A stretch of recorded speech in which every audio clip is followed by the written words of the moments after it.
로마서 1장 16절과 17절 말씀을 우리 다 함께 읽도록 하겠습니다. 시작. 내가 복음을 부끄러워하지 아니하노니 이 복음은 모든 믿는 자에게 구원을 주시는 하나님의 능력이 됨이라. 먼저는 유대인에게요 그리고 헬라인에게로다. 복음에는 하나님의 의가 나타나서 믿음으로 믿음에 이르게 하나니 기록된 바 오직 의인은 믿음으로 말미암아 살리라 함과 같으니라. 아멘. 이제 우리가 로마서 1장에서부터 16장까지 다 보았습니다. 근데 그 가운데서 여러분들에게 무엇이 남아있고 가슴 깊이 새겨졌는지는 잘 모르겠습니다. 그런데 여러분 우리가 이 성경을 읽으면서 항상 하나님께서 나에게 무슨 말씀을 하시는가, 하나님께서 나에게 무슨 말씀을 하시는가 하는 것을 생각하셔야 됩니다. 그게 와 있어야 되는 거예요. 성경을 읽으면서 하나님께서 나에게 뭐라고 말씀하시구나, 어떻게 살라고 하시구나 하는 것을 깨달아 가셔야 됩니다. 그런데 우리가 로마서 같은 경우는 일반적으로 사람들이 이것은 교리서다, 교리를 얘기하는 거다 그렇게 얘기하지만은 저는 이것을 굳이 교리라고 표현하고 싶지 않고 하나님의 계획과 섭리를 말해주는 편지다 그렇게 얘기를 하고 싶어요. 왜냐하면 이 바울이 로마 교회를 향해서 아직 로마에 가보지는 않았습니다. 그런데 이 가보지 않은 로마 교회를 향해서 저들이 유대인과 그 이방인들이 함께 거기에 공존하고 있다 이 말이에요. 그 공동체 안에 유대인과 이방인들이 함께 있는데 당시의 유대인들이 우리가 알고 있는 대로 저들이 할례를 받아야만 된다. 그리고 율법을 행해야만 구원을 받는다. 그렇게 얘기를 하고 있었기 때문에 이 로마 교회의 성도들에게 바울이 가기 전에 편지로서 이제 온전히 이 복음에 대해서 얘기를 하고 싶은 거예요. 그래서 복음에 대해서 얘기를 하려고 하니까 그러니까 이 하나님의 계획을 얘기해야 되고 그래서 하나님께서 어떻게 섭리하시는지를 얘기를 해야 되는 거예요. 그러면은 이 복음이 진정한 그 말 그대로 기쁜 소식이구나. 나를 살리는 것이구나. 그래서 우리가 오늘 읽은 그 1장 16절과 17절에서도 보면은 복음은 모든 믿는 자들에게 구원을 주시는 하나님의 능력이다. 그래서 내가 이 복음을 믿으면 누구든지 구원을 받는다. 영생을 얻으리라 하는 것입니다. 이것을 딱 깨닫고 나면은 이 복음을 놓치겠느냐 이 말이에요. 복음을 절대 놓치지 않는 거죠. 그런데 우리가 사실 복음이라는 말은 많이 들어도 그 복음이 무엇인지 잘 모르는 거예요. 자, 복음을 듣고 믿으면 구원을 받는다고 하는데 그 복음이 무엇입니까? 그렇게 물으면은 로마서를 읽어보세요. 그렇게 말을 할 수도 있겠죠. 그러나 우리가 하나님을 믿으면은 이 하나님의 계획과 그 섭리를 하나님의 뜻을 분명히 아셔야 됩니다. 그리고 그 하나님을 믿는다고 하면서 복음을 모르면은 그건 또 문제다 이 말이에요. 그런데 알기는 아는데 뭔가 말로 할 수 없다 하는 것도 안타까운 일입니다. 그래서 이 바울이 이 로마 교회를 향한 이 편지를 가만히 읽고 묵상하면서 보면은 정말 다른 성경이 왜 그렇게 쓰여졌는지, 하나님께서 뭘 원하시는지, 이 모든 성경 66권 전체에서 뭘 하나님께서 원하시는지 로마서만 잘 알아도 그게 기초석이 되어져서 보여지기 시작하는 거예요. 그래서 로마 사람들이 로마서를 가지고 굉장히 설교를 많이 하고 책도 많이 써내고 하는 것입니다. 그래서 저는 이 로마서를 계속적으로 보면서 여기에 하나님의 계획과 섭리가 기록이 되어져 있다. 바울은 이 로마서 1장에서부터 16장까지 편지로 이렇게 썼지만은 근데 1장에서부터 16장까지를 가만히 큰 그림으로 전체적인 그림으로 도표로 한번 머릿속에 그려가면서 읽어가면은 여러 번 읽다 보면은 이제 어느 정도 윤곽이 드러나거든요. 그 모습이 딱 드러나고 나중에 그 하나하나 1장에서부터 16장까지 봐나가면서 지금 하나님께서 무엇을 그리려고 하구나 하는 것을 알게 되어지는 것입니다. 이것만 깨달아도 우리가 예수 믿는 데 있어서 거의 절반 이상을 하는 것 같아요. 그리고 이제 우리가 다음 주에부터 보는 그 고린도서부터 이렇게 보면은 이제 구체적으로 그 속에서 일어나는 구체적인 것을 또 생각해 볼 수가 있는 거예요. 그래서 이 로마서가 기초가 되어지는 거예요. 그래서 한 번 더 여러분들과 이 로마서의 중요한 부분을 짚어가면서 생각해 보므로 은혜를 받고자 합니다. 가장 먼저 바울이 얘기하는 것은 물론 1장 그 전반부에 보면은 자기가 예수 그리스도로 말미암은 사도다. 이 복음을 전하여서 사람들로 하여금 이걸 믿고 순종하도록 하기 위한 그 특별한 사도라는 것을 바울은 얘기를 하고 있습니다.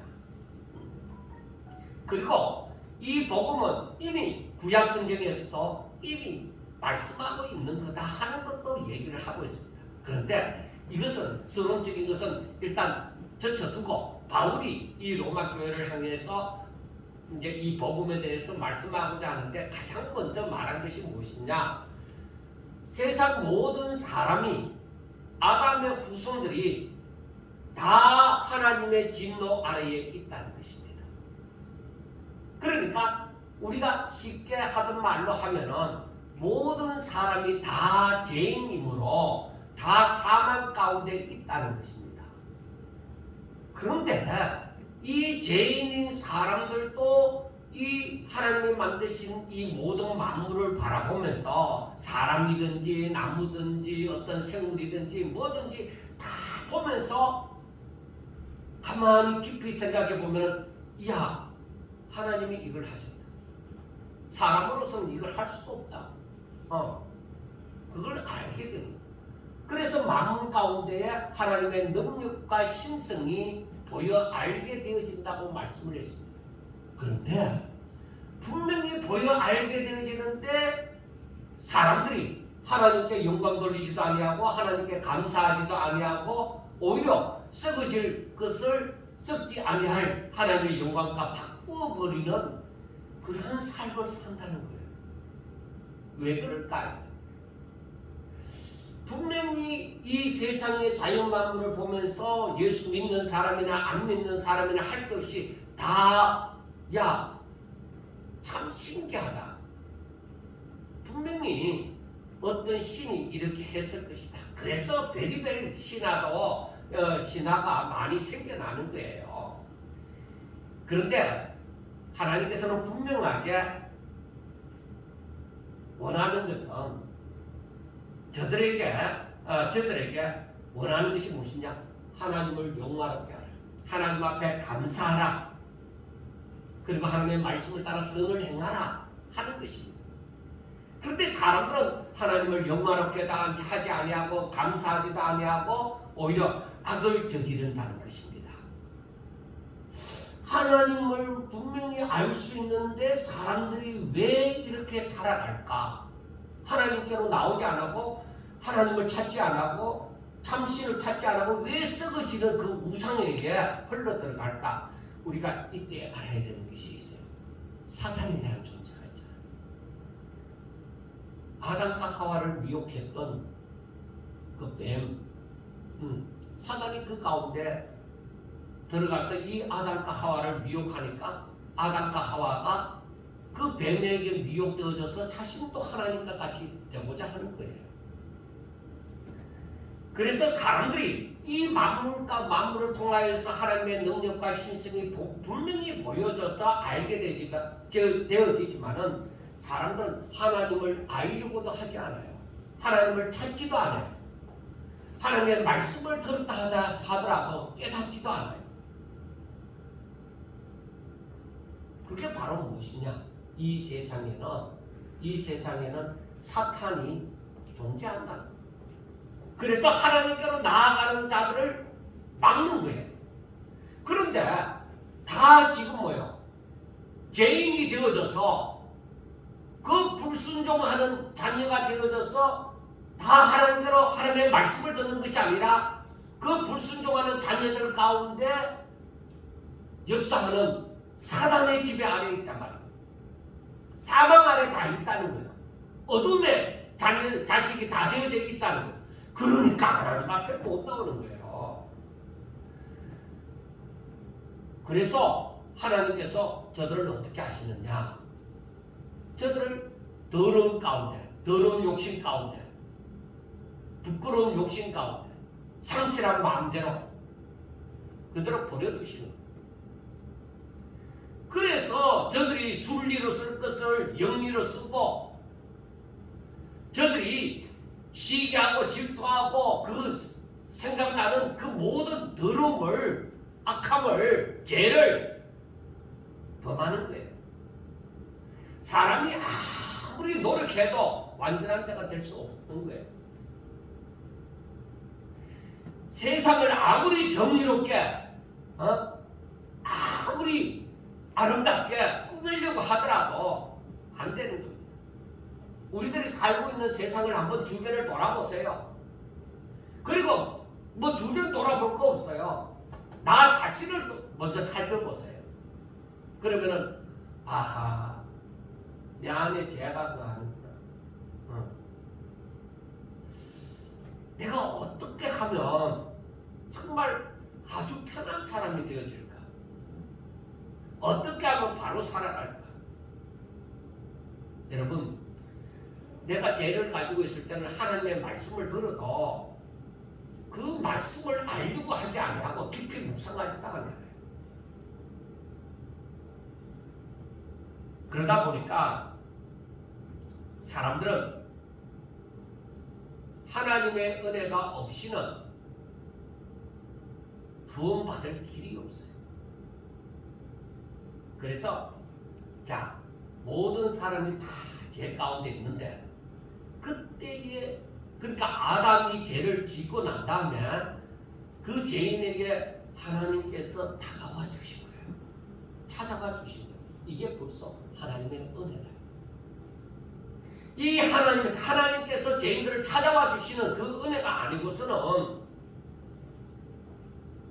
소망이 없어요. 구원이라는 것을 말을 할 수도 없어요. 그래 하나님의 은혜가 찾아왔어요. 그리고 우리가 큼직하게 생각할 수 있는 것은 하나님께서 찾아와 주셔서 불러주셨어요. 사람들을 불러주셨어요. 특별히 그 가운데서 아브라함을 불러주셨어요. 그리고 그 후손들에게 무엇을 주셨어요? 율법이라는 것을 주셨어요. 그렇다. 이제 사람들이 율법을 지키면 구원을 받을 수 있겠느냐? 아니요. 아무도 그 율법으로서는 구원받을 수가 없어요. 그런데 하나님이 왜 율법을 주셨지? 사람들이 이 율법을 지켜 행하려고 얼마나 노력했는데, 그러면 구원받을 수 없는데 왜 율법을 주셨느냐? 하나님이 시험해 보려고 했을까? 아니에요. 우리가 잘 아는 대로 율법은 뭐예요? 그리스도께로 인도하는 농학 선생입니다. 그러니까 율법의 역할은 뭐예요? 자신이 죄인이고 자신은 노력으로서는 어렵게 될 수가 없다는 것을 알고 율법이 하는 역할은 그래서 구원자 예수님에게로 인도하여 주는 역할을 하는 거예요. 율법을 다 행하면 구원을 받을 수 있는데 사람이 그 법을 다 지켜 행할 수가 없다. 그리고 죄가 그 가운데 있으므로 죄라는 것이 그 가운데 있으므로 이 율법을 온전히 행하여서 구원받을 자가 없다는 겁니다. 그래서 누구에게로 가느냐? 율법이 나로서는 내가 죄인이므로 내가 이 율법을 다 지켜 행하여서 구원받을 수 없구나 하는 것을 깨닫고는 우리로 하여금 어떻게 해야 돼요? 날 좀 살려주세요. 그러니까 율법이 제시하는 게 뭐야? 예수님. 너희 죄가 사라져야 되는데 그 죄를 대속해 주실 분이 있어. 그가 구원자, 메시아야. 그가 누구냐? 예수님이다 하는 것을 이 구약 성경에서부터 창세기 3장 15절에서부터 얘기를 하고 있는 거예요. 그래서 율법이 오고 난 다음에 정말로 예수님이 이 땅에 오셔서 바로 우리의 죄를 짊어지시고 십자가에 못 박혀 죽으시고 다시 살아나셨다. 그러면서 자, 너희들이 아무리 노력해도 구원받을 수 없지, 어렵게 될 수가 없지. 그러나 누구든지 죄 없으신 예수님이 너희들의 죄를 짊어지고 십자가에 그 죄의 사긴 사망을 감당을 했다. 그래서 누구든지 나를 믿으면, 누구든지 내 안에 들어오면 내가 행한 십자가의 공로가 너희들에게 임한다는 거죠. 너희들이 내 안에 들어오면 나와 함께 십자가에 못 박힌 것이 되어진다는 거예요. 그러니까 내 안에 들어오라. 그렇게 예수님 안에, 주 안에 들어가야 그 공로가, 그 공로의 효력을 볼 수가 있는 것이죠. 자, 그런데 그 안에 들어가면 어떻게 되어져? 그 십자가에 못 박혀 죽으신 예수를 하나님의 능력으로 다시 살리셨단 말이에요. 그래서 그 안에, 예수 안에서 죽은 자들이 어떻게 되어져? 예수 안에서 주와 함께 다시 살아나게 되어진다는 거예요. 그래서 구원받는다는 거예요. 누구든지 예수님을 믿으면. 이것이 뭐예요? 복음이다. 누구든지 예수님을 믿으면, 예수님을 믿으면 구원을 받는다.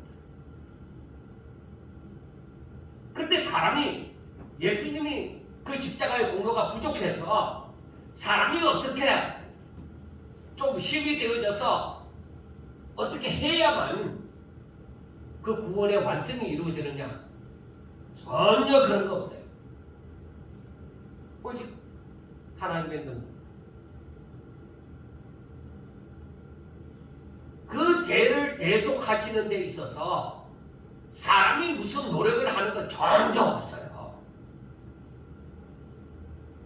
그것을 확실하게 아셔야 돼요. 사람이 무슨 노력을 하고 하는 거 없어요. 오직 하나님의 은혜. 저를 믿음으로 구원을 받는다는 것을 로마서가 확실하게 얘기를 하고 있습니다. 그래서 이제 12장에 탁 들어가면 얘기하고 있는 것이, 자, 너희들이 이제 구원받았느냐? 너희들이 이제는 너희 몸을 하나님께 거룩한 산 제물로 드리라. 제물로 드리라. 그러니까 뭐예요? 온전히 하나님 앞에 하나님의 뜻대로 다 바치는 거죠. 그리고 제물이 되어진다는 것은 뭐라고 했어요? 죽어야만 제물이 되어지죠. 살아서 펄떡펄떡 도망가면 그건 제물이 안 되죠. 죽어야만 제물이 되어지는 거예요. 그래서 이삭도 뭐야? 번제로 드릴 때 각을 떨려고 했죠. 그래서 너희 몸을 거룩한 산 제물로 드리라. 거룩한 산 제물. 그래서 거룩한 산 제물이라는 것은 예수 안에서 뭐야? 온전히 씻음을 받아 죄 씻음을 받아서 죄 사함 받아서 거룩한 자가 의로운 자가 되어져서 하나님 앞에 드리는 거예요. 그 의로움에 있어서 자기 자신이 무엇을 할 게 없어요. 나는 예수 안에만 있으면 돼요. 예수님을 믿기만 하면 돼요. 자, 그 다음에 자, 너희들이 그렇게 살아야 되는데 어떻게 해야 되느냐? 너희들이 바로 이 하나님의 기뻐하시고 선하시고 온전하신 뜻이 무엇인지 분별해서 그대로 행하여야 된다. 그러니까 하나님의 뜻을 알아야 된다. 하나님의 뜻이 무엇인지 알아야 된다.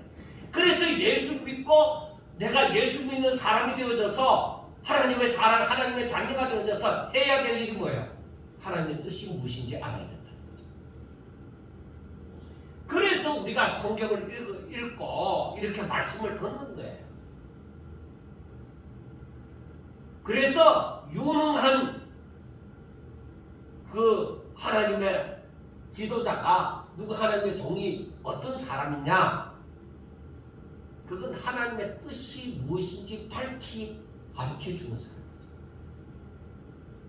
그래서 우리가 그 뜻을 알고 그 뜻대로 해가려고 하면은 이 세상을 본받지 마라.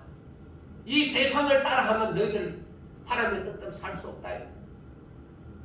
즉 오히려 변화를 받아 마음이 새롭게 되어졌어. 이제는 뭐요?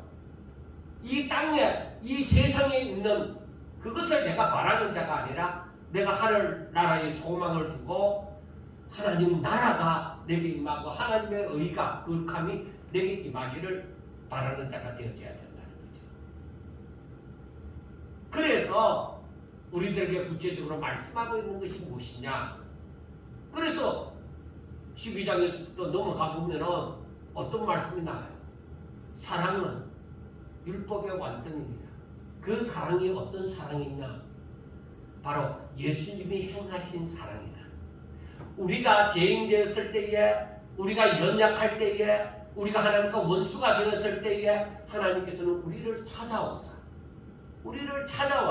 자기의 사랑하는 독생자, 죽을 수밖에 없는 죄인이 아니라 전혀 죽을 이유가 없는 죄 없으신 그 예수님을 우리를 위해서, 우리가 원수 되었을 때, 우리가 죄인 되었을 때에, 우리가 연약할 때에 그 예수님을 우리 죄를 짊어지시고 십자가에 못 박혀 죽으시게 하시는 만큼 하나님이 우리를 사랑하셨다. 하나님의 사랑이 얼마나 큰지 그걸 나타내 주셨다는 거죠. 그러니까 너희들도 그와 같이 살라는 거죠. 우리가 서로 사랑하라 하는 말씀을 들을 때에 쉽게 생각했는지 모르겠지만 내가 죽지 않고서 그 사랑을 할 수 있을까? 안 돼. 우리 생각에도 안 돼. 그래서 성경을 보다 보니까 아하, 이게 하나님의 법이구나 하는 걸 깨닫게 되어져요. 하나님의 법이 새 계명을 행하며 사는 것은 예수님처럼 즉 주와 함께 죽어야만, 주와 함께 죽은 자만이 이 사랑을 행하는 거죠.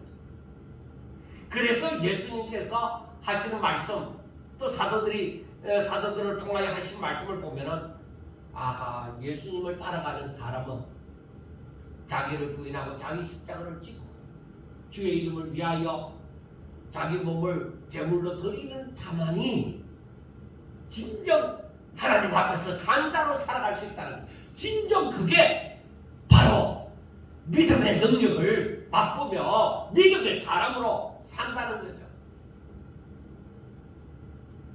이 진리를 깨닫고 나면은 사람들이 굉장히 힘들어요. 왜 힘드냐? 내가 아직까지 그렇게 살지 못했다는 거죠. 나는 아직까지 예수 믿는다 하더라고 그냥 뭐 열심히 나와서 예배드리고 그리고 내가 할 만큼만 하고 못하는 것은 뭐 못하고 어쩔 수 없고 이러면서 내가 신앙생활을 해온 것 같은데 이 진리를 깨닫고 나니까 아니라는 거죠. 그건 믿음이 약한 자. 왜 이렇게 믿음이 약한 자가 되느냐? 진리를 제대로 깨닫지 못했기 때문에 이 믿음이 약한 자가 되어지는 거예요. 아무리 목사가 되어지고 장로가 되어지고 권사가 되어지고 수십 년 평생을 예수 믿었다 하더라도 이 진리를 깨닫지 못하면 그냥 어린아이가 같이 마땅히 선생이 되어져야 될 그러한 시점인데도 어린아이와 같은 신앙생활을 할 수밖에 없다는 거예요. 이 문제가 어디에서부터 있느냐? 가르치는 자에서부터 있다.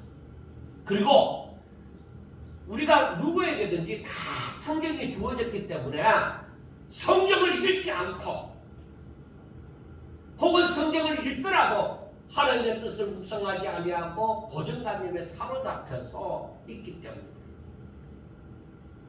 그 고정관념에 사로잡힌 한 자가 누구냐? 전하는 자죠. 그러나 우리는 목사님들만 그런 것이 아니라 일반 성도들이라도 우리에게 성경이 주어졌으니까 우리에게도 성령님이 역사하시니까 얼마든지 이 말씀을 읽고 묵상함으로 하나님의 뜻을 깨달아서 행하여야만 하는 것입니다. 사랑하는 여러분, 이것이 복음인데 이 복음은 쉽게 얘기하면 모든 믿는 사람 분명하게 아셔야 됩니다. 이 예수님이 행하신 이 일을 믿는 사람들에게는 구원이 임하는 하나님의 동력이다. 그래서 여러분 오늘날에 너무나 이 혼돈 가운데서 다 같이 하나님을 믿는 사람이고 같은 교단에 있는 사람이고 이렇게 하더라도 너무나도 이 잘못된 신학들이 많이 있기 때문에 우리가 정신 차려서 믿어야 돼요. 우리가 구원을 받는 것은 바로 믿음으로 말미암았습니다. 나의 수고가 들어가는 거 아니다.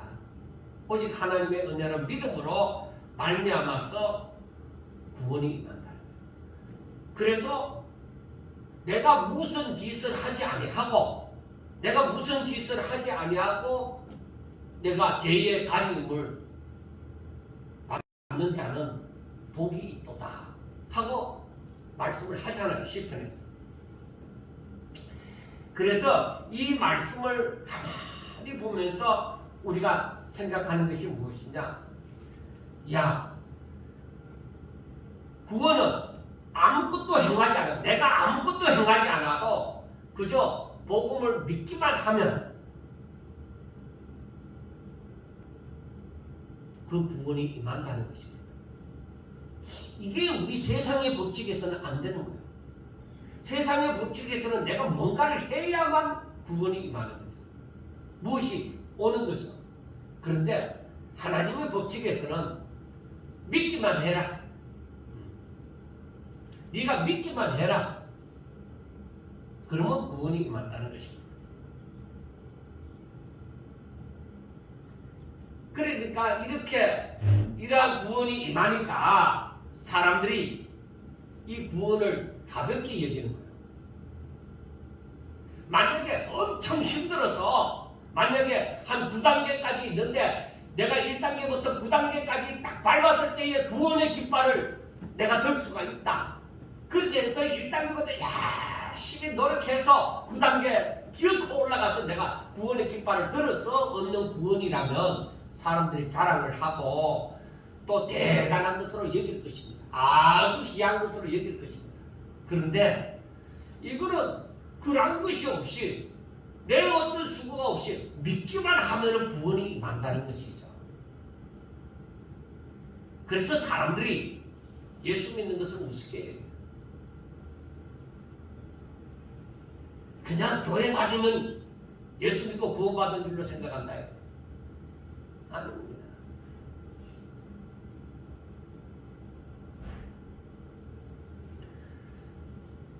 여러분들이요, 복음을 믿는다는 것이, 예수님을 믿는다는 것이 쉬운 일은 아닙니다. 하나님께서 믿음을 선물로 주시지 않는다면, 즉 하나님의 은혜로 인하여서 믿음이 내게로 다가오지 않으면 내가 믿을 수가 없는 거예요.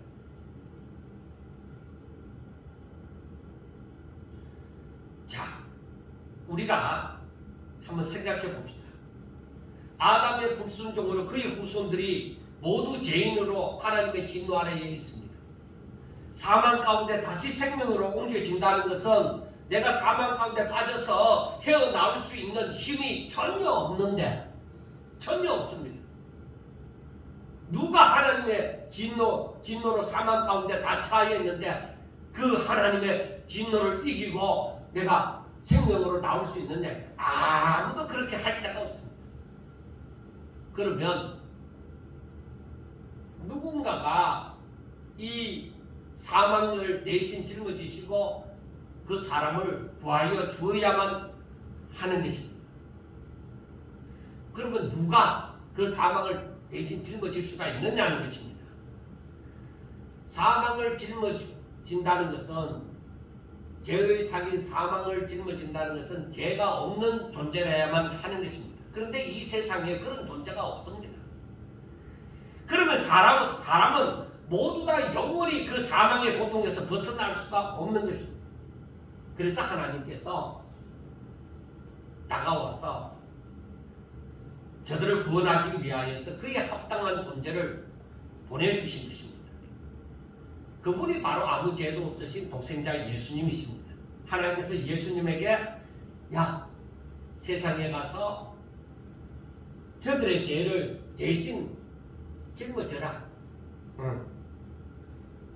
그래서 예수님께서는 그 명령을 받고 이 땅에 오사 죄를 대신 짊어지사 그에 해당하는 사망, 죄의 상인 사망을 예수님께서 짊어지신 거죠. 그는 죄가 없기 때문에 다른 사람 대신 그 죄의 대가를 받을 수가 있는 거죠. 그리고 그 사람을 살릴 수가 있는 거죠. 그러면 여러분들 분명하게 아셔야 됩니다. 예수님께서 예수님의 능력으로 그 사망 가운데서 살아났습니까? 아니에요. 예수님은 사망을 짊어지셨기 때문에, 죄를 짊어지시기 때문에 마땅히 사망의 형벌을 하나님의 공의에 의해서 저는 죄를 짊어지시기 때문에 바로 사망의 형벌을 받는 거죠. 그러면은 예수님조차도 거기에서 헤어나올 수가 없습니다. 그런데 하나님께서 저를 다시 살리셨다. 하나님의 능력. 하나님께서 건지셨다 이거. 그래서 누구든지 예수님을 믿으면, 즉 이 말을 다른 말로 쉽게 풀이하면은 예수님을 믿는다는 것은 예수 안에 들어오면. 그래서 사도 바울도 얘기를 하죠. 자기가 열심히 달려가는 것은 바로 예수님을 알고자 하는 것은 그 안에서 발견되기를 원한다. 바로 그거죠. 우리가 그 안에서 발견되는 자, 예수님을 믿음으로 예수 안에 들어간 자가 되어지면은 바로 구원을 받는다는 것입니다. 이것이 복음인데, 여러분, 이 복음을 믿는 것이 어렵습니까? 우리가 쉽게 얘기할 때 아멘, 내가 믿습니다 하면은 될 것 같은데 이상합니다. 그게 쉽지 않다는 거예요. 먼저 복음을 들었을 때에 말도 안 되는 소리다 하고 여겨진다는 거예요. 사람들이. 그리고 또 한편으로는 내가 믿고 싶어도 이상하게 안 믿어진다는 거예요. 좋다, 내가 이제부터 믿어보자 하는데 그게 안 믿어진다. 내가 그 복음을 복음을 듣고 내가 그렇게 믿고 살아가고 싶은데 안 된다.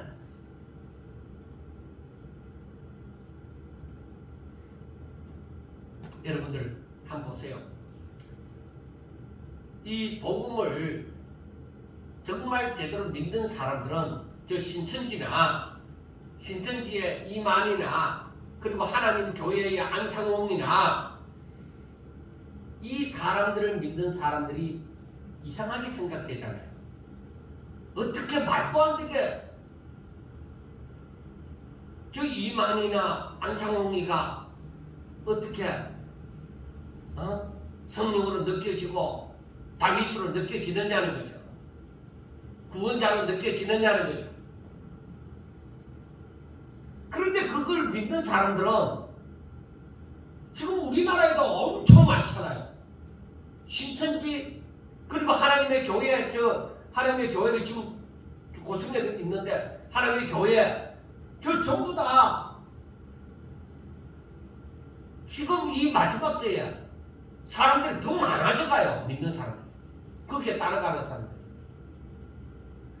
이상하게 저걸 어떻게 믿고 따라가느냐는 거죠. 그런데 신기합니다. 자기들은 진리를 따르고 있다는 거예요. 그 사람들은. 근데 우리가 볼 때는 말도 안 돼. 어떻게 저걸 믿느냐는 것이죠. 그 사람들이 못 배운 사람들이냐? 아니요. 많이 배운 사람. 통일교회 박보희 씨 같은 사람은 문선민 다음에 그 2인자 같다고 했던 그 박보희 씨 같은 사람은 지금은 돌아가셨는지 모르겠는데 그 사람은 우리나라에 정말 최고로 알아주는 대학을 나왔고 그 사람의 머리가 아주 비상한 사람. 그런데 그 통일교회에 있었잖아요.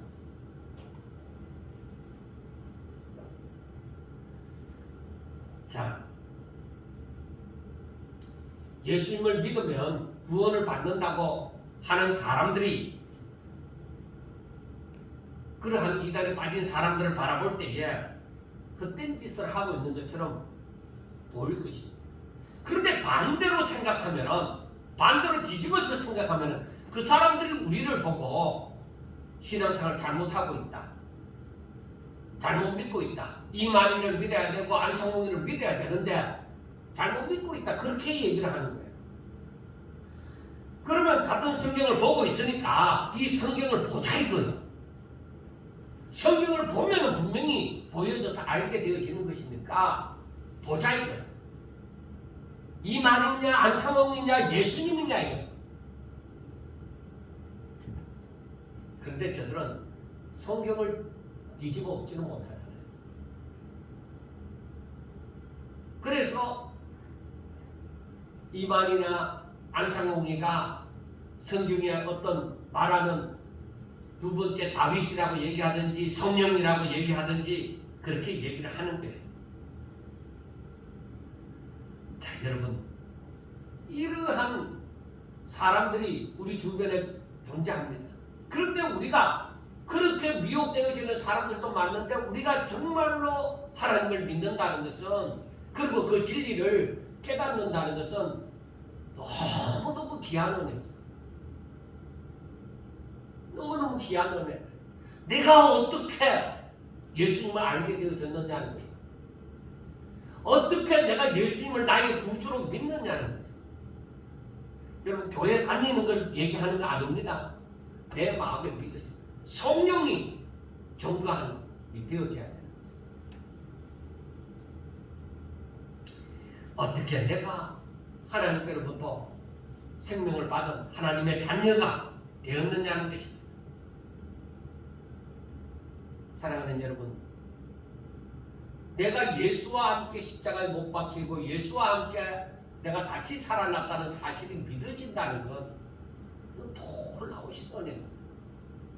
그 믿으면 되잖아. 아니요. 내가 믿고 싶다고 믿어지는 게 아니에요.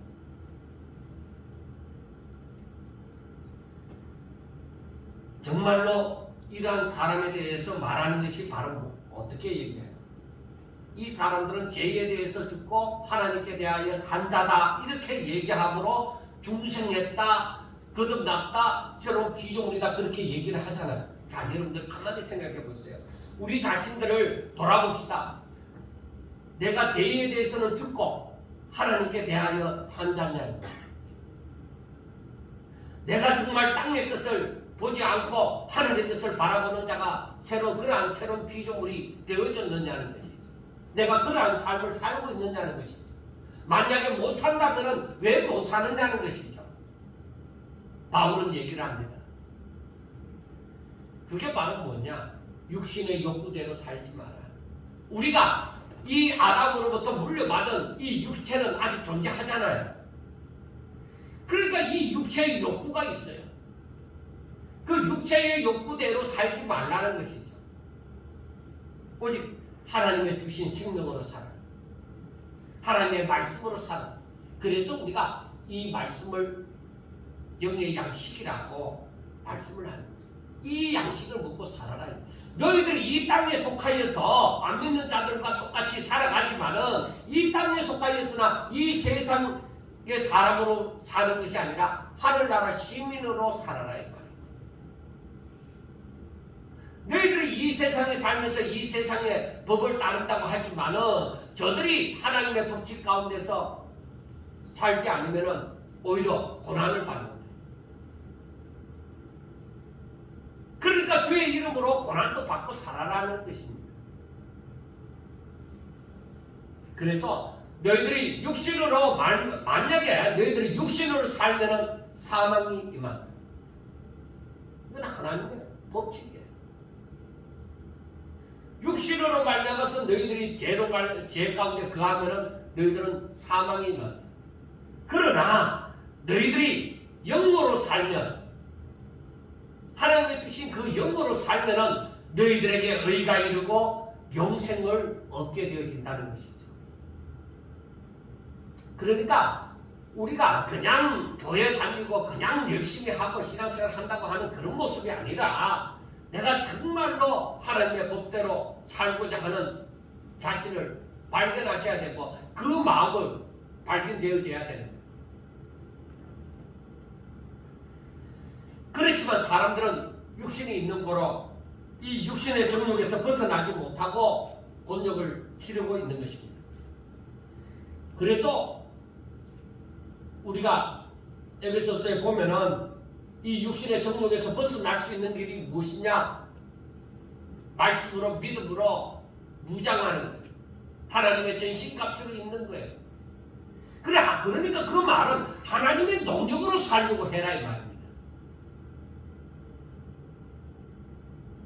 그래서 우리가 날마다 하나님의 말씀을 읽고 묵상함으로 그 하나님의 뜻을 깨달아서 로마서 12장에 있는 말씀처럼 그 하나님의 뜻을 깨달아서 날마다 자신을 쳐서 복종시켜 가야 돼. 그래서 우리가 신앙생활을 한다는 것은 우리 몸을 하나님의 거룩한 산 제물로 드리는 것이 이것이 마땅한 것이다. 이게 그 영적 예배라는 거예요. 영적 예배라는 것은 마땅한 예배라는 그 히브리 헬라어 원어를 보면은 마땅한 삶이라는 것입니다. 그래서 우리는 신앙생활을 한다는 것이 바로 내 자신을 자꾸 하나님께로 가져나가 내 삶을 하나님의 뜻대로 자꾸 가져가 살려고 하는 그 삶이 되어져야 된다는 것입니다. 그래서 예수님이 오직 하나님의 뜻을 위하여서 자신의 고통을 알면서도 오직 내가 이 땅에 아버지의 뜻을 행하려고 바로 이때를 위하여서 왔나이다 하면서 자신을 온전히 드리잖아요. 그것처럼 살라 이 말이에요. 내가 왜 이 세상에 존재하느냐. 내 마음에 갈등이 있을 때에 내가 그 하나님의 뜻을 행하지 않고 내 육신대로 살고 싶을 때에 내가 이 땅에 왜 존재하느냐 하는 것을 예수님처럼 생각해보라. 그러면 하나님 내가 오직 하나님 앞에 영광 돌리기 위하여서 이 땅에 존재하는 것입니다. 오직 아버지의 뜻을 이루소서 하고 나가야 된다 이 말이에요. 바로 예수 믿는 자의, 예수님을 따르는 자의 삶인 것입니다. 그래서 바울은 그 밑에서 얘기하죠. 너희들은 이 세대를 본받지 마라. 세상 따라가지 마라. 세상 사람들은 다 넓은 길로 가기를 원하고 세상의 것을 구하고 찾고자 해서 넓은 길로 가기를 원하지만 너희들은 좁고 협착한 길을 걸으라 이 말. 어떻게 그렇게 살 수 있습니까? 그러니까 하나님의 선하시고 기뻐하시고 온전하신 뜻이 무엇인지 분별하라. 하나님의 뜻이 무엇인지 그걸 알라 이 말. 하나님이 나에게 어떻게 살라고 하시는가? 그거 하나님을 아는 일이 이렇게 중요한 거예요. 하나님을 알지 못하면은 믿음이라는 것이 어디서 생겨나겠습니까? 하나님의 말씀을 듣지 못하면은 어찌 하나님을 알겠습니까? 그러니까 이 복음을 전하는 자의 발이 아름답도다. 그렇게 말씀을 하는 것이죠. 그래서 이 목사님들도 교회를 크게 만들고 사람들을 엄청 모으고 그게 중요한 것이 아니라 복음을 전하는 자. 정말로 사람들이 예수님을 따르는 사람으로 제자로서의 삶을 살도록 하는 것. 그게 중요하다. 성경을 보다 보면은 두 가지가 나와요. 사람들이 형통함으로 말미암아서 저들이 복을 받아 거부가 되어지고 건강해지고 출세를 하고 그런 일들이 일어납니다. 자, 한편으로는 뭐야? 좁고 협착한 길을 걷는 핍박도 받고 정말로 박해를 받으면서 나중에는 순교까지 하는 사람들도 생겨납니다. 그런데 사람들은 다 원하는 게 뭐예요? 야, 봐라! 성경에 봐라! 하나님의 복이 어디 있느냐? 하나님의 복을 받은 사람은 다 잘되고 다 거부가 되어지고 출세하고 형통하고 그런 것이 아니냐?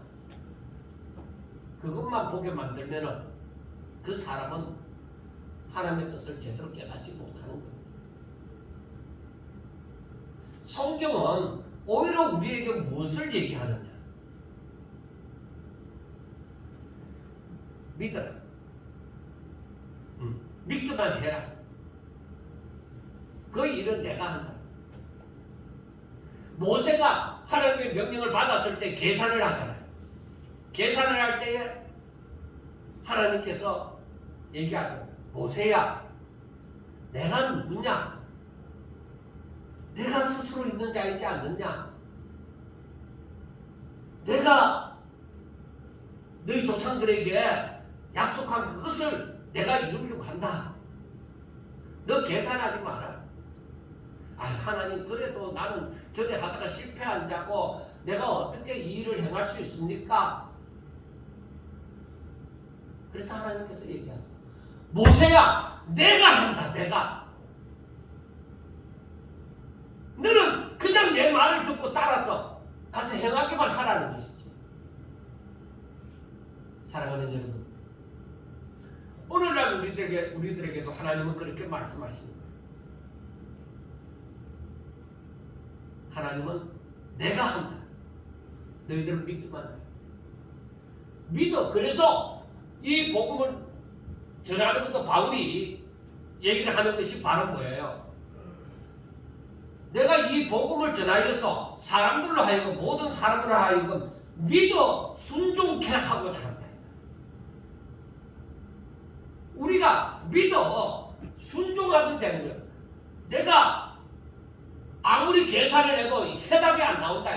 해답이 안 나오지만 하나님의 말씀이 그러하니 아멘 하고 간다는 거예요.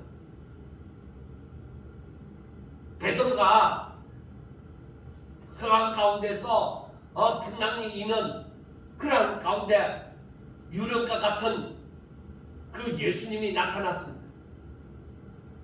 주의 사랑하는 자가 주시다 그랬을 때에 베드로는 얘기하죠. 만일 주시거든 나로 명하사 이 물 위를 예수님처럼 당신처럼 이렇게 걸어오라 하소서. 바울이 참 베드로가 무슨 계산을 했습니까? 계산이 없어요. 계산은 빠져들어가는 거예요. 계산할 때야. 캄캄한데, 칠흑같이 캄캄한데 그 물 위에 어떻게 걸어간다는 거예요? 평상시에 대낮에도 못 걸어가는 거예요. 뭐 나무 널판 위에 서는 것도 아니고 어떻게 내가 그걸 태풍이 그 풍랑이 일고 이 난리가 나는데 그 가운데서 어떻게 걸어가느냐. 계산은 안 되는 거예요. 그러나 만일 주십니다. 주는 그렇게 하실 수 있는 줄 내가 믿는다. 당신이 그렇게 썼잖아. 그러니까 나로 명하사 오라 하소서. 당신 말씀하시면 그대로 되는 줄 믿는다는 거죠. 베드로의 믿음도 대단한 거죠. 그래서 오늘 했을 때 베드로는 물 위로 걸어갔습니다. 물 위로 걸어갈 때에 힘들죠. 조마조마하겠죠. 빠지지는 않을까 이렇게 하면서 그 풍랑이 확 일어날 때에 두려움이 싹 음습해 오는 거죠. 그때 빠져들어가는 거예요. 사랑하는 여러분, 그것을 보면서 우리의 믿음이 어떻게 되느냐. 내 믿음이 무엇 때문에 낭떠러지에 떨어지듯이 떨어지느냐. 세상을 바라보는 거예요. 세상의 법칙을 생각하니까 힘든 거죠. 내가 믿음으로 잘 살아오다가 어느 날 갑자기 세상을 바라볼 때 나 이렇게 어떻게 살지? 내 형편이 이런데 세상은 지금 험악하고 이런데 내가 어떻게 살지? 그러면 빠져들어가요. 여지없습니다. 한 70년도가 되어졌을 때가 그때에 어떤 목사님이 몸이 좋지 않았어요.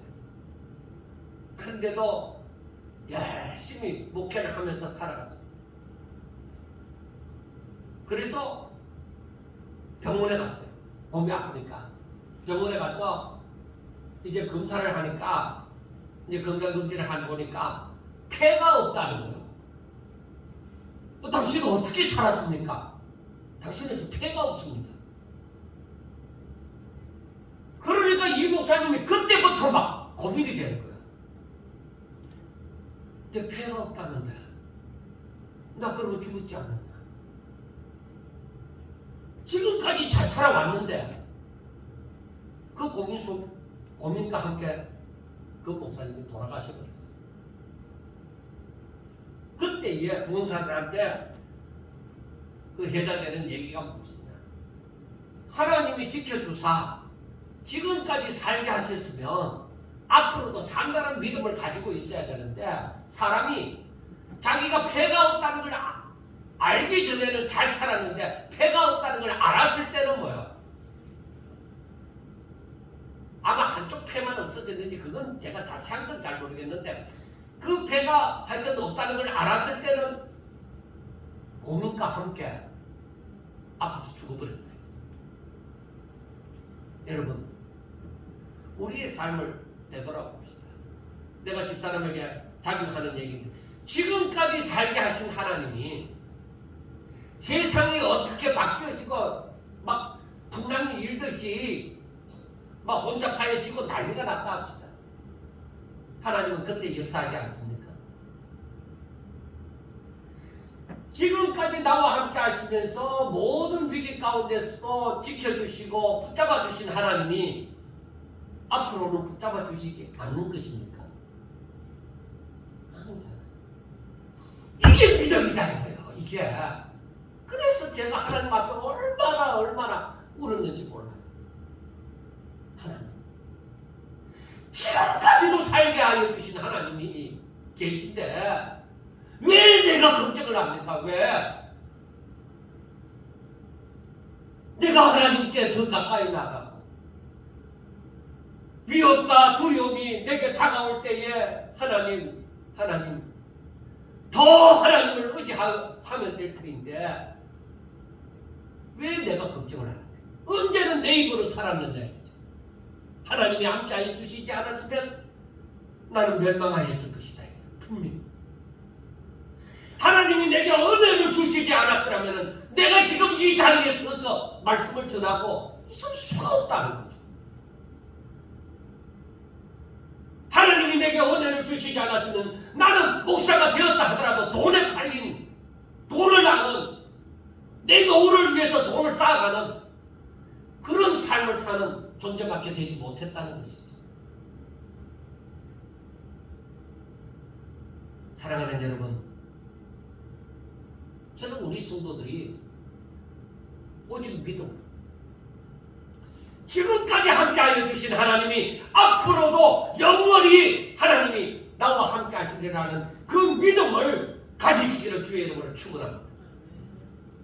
믿음으로 구원을 얻는 거예요. 나의 행위로가 아니라, 내 노력으로 아니라, 구원은 오직 믿음으로만 있는 거예요. 내가 구원의 삶을 살 것이냐? 날마다 구원을 이루는 삶을 살 것이냐?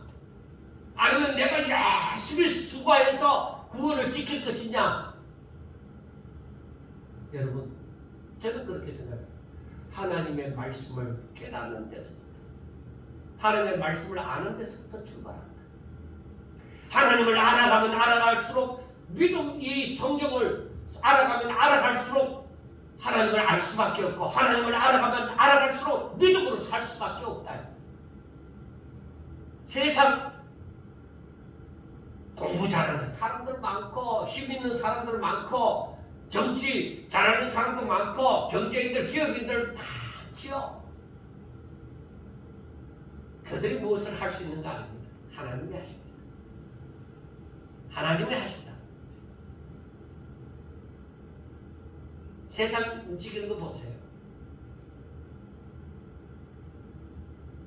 저는 이 전염병으로 인해서 세상이 완전히 혼돈 상태에 한번 빠집니다.